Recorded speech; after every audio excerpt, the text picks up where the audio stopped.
hein.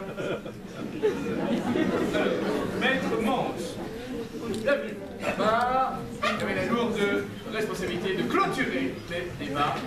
Enfin, pas tout à fait, car après cette ultime plaidoirie au réquisitoire, nous pourrons encore, pendant, nous aurons quelques minutes peut-être pour débattre ouvertement, spontanément, librement dans toute la salle, mais vous clôturez en tout cas la série de plaidoiries à la barre. Vous représentez quel barreau, maître Mons? L'IND Bertry, très bien. Alors, vous avez 4 minutes, pas une seconde de plus. Êtes-vous prête? Nous écoutons votre plaidoirie, votre réquisitoire dans ces moindres détails et dans toutes ces finesses. Attention. Les 4 dernières minutes d'attention intense. Maître au troisième top. C'est tout. Mesdames et messieurs, si je m'adresse à vous aujourd'hui, ce n'est pas pour vous convaincre de ce que vous ne voulez croire. Mon seul et unique but est de vous ouvrir les yeux sur Meursault, de vous faire comprendre à quel point le sort qui lui est désormais presque inévitablement réservé est injuste et surtout inapproprié.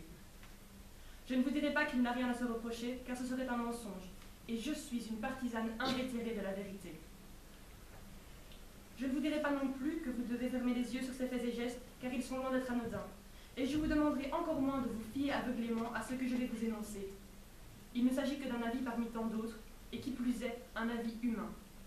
Je ne suis effectivement qu'un être humain, avec ses failles, ses faiblesses, au même titre que vous tous, au même titre que Meursault aussi. Étourdie, sous ce soleil éblouissant, sous cette chaleur accablante, oppressante, il a tué, emporté qui par les circonstances. Alors oui, il s'agit d'un crime abominable. Je vous l'accorde, quelles que soient les raisons, un meurtre, ce meurtre est inexcusable. Néanmoins, je vous pose cette question. Est-ce vraiment pour cela que notre société le condamne?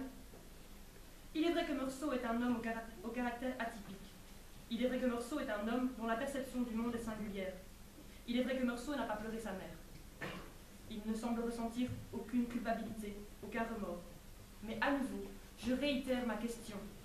En quoi pouvons-nous juger ce genre de comportement? Au nom de quelle loi pouvons-nous juger un homme sur sa prétendue absence d'émotion?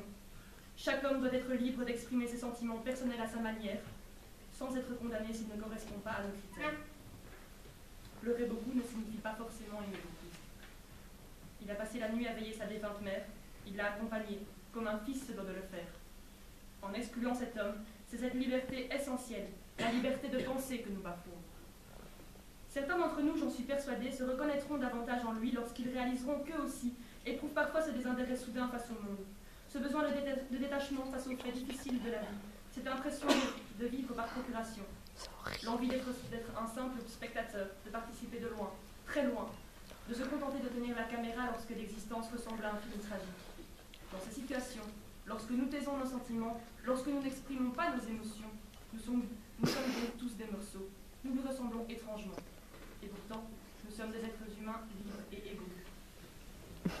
Ne pouvons-nous pas alors prendre également en compte tout ce qu'il a fait de bon dans sa vie? Souvent présent pour ses proches, souvent disponible, il ne manifeste peut-être pas sa sympathie comme nous le ferions. Il voit simplement la vie différemment, et voilà bien la seule chose que je lui entende vraiment reprocher. Voyez, il est loin d'être une coquille vide. Il s'agit en réalité d'un homme, avec ses failles et ses faiblesses, mais aussi ses qualités. Je peux affirmer que malgré les apparences et les préjugés, Meursault ne nous est donc pas totalement étranger. Et si nous ne pouvons vraiment pas le supporter, nous pouvons au moins le tolérer, admettre une personnalité plus ou moins différente de la nôtre. Lui reconnaître une place légitime parmi nous.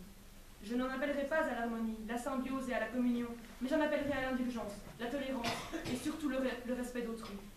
Il a fait une erreur qui a coûté la vie, mais ce n'est pas en le tuant que vous réglerez cette affaire. Sa mort ne nous rendra pas sa victime, et ne fera de nous que des monstres qui, eux, tueraient de sang-froid et en toute connaissance de cause, contrairement à Meursault. Alors je vous en supplie, faites preuve de cette humanité dont vous le prétendez dénué. Voyez en Meursault un être humain, et jugez-le avec l'impartialité dont je vous sais capable.